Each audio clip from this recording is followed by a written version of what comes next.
Kelimetin Adamcı şıkları, Adamcı reyonu.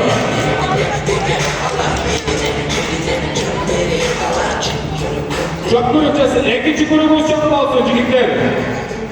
Uyuşturucu gitler karakoyun çok madde sıkları, çok grubumuz. Calalavat seviyesi. Cumhurbaşkanı reyonundan geldi. Isıklar C9.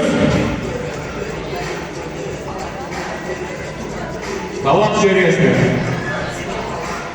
Ulan başlayın. Çıkarız. Madde sıkları, çok gruplar aylandırırız.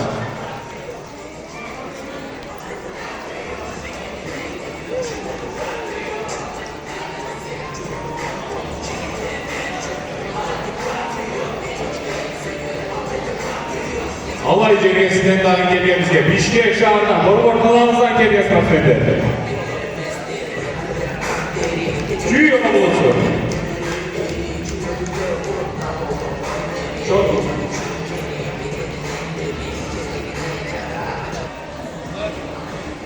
Aşkar cemiyetinden daha geliyemiz kafede var.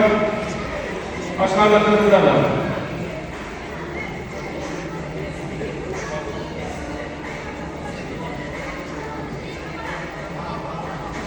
Varlık rakipleri onları iyilikleri gölgeler açısına dilekleştir.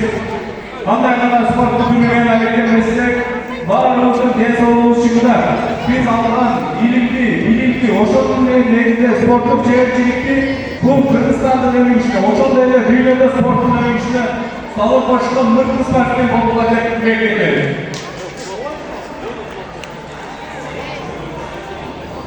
Bu sportluk devletler, adamlaştık içindir, dostluklu bekemleş içindir, bu varlık sportmenler. Anlıktan aldıkları sportluk devletlerde adlet kulüpleri, kalısık yolda Karabele bizi devleştir. Devletlerde daima hudullar derboz, bürok daima özgürdün, evcilüklüğünü ördü, arkamızlarda saklaparlar. Varlık erken sportmenlerine hoş geldin size erkek. Hazır olsa bizim sportluk turniri başlayımız. Çok yapma.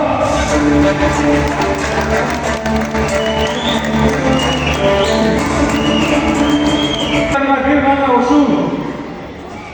Büyük erken sportmenlerimiz dünyanın kuruluşundan oluşup adam geleceğine köprü sportmenler gerekli bir şey ederiz. Anlıktan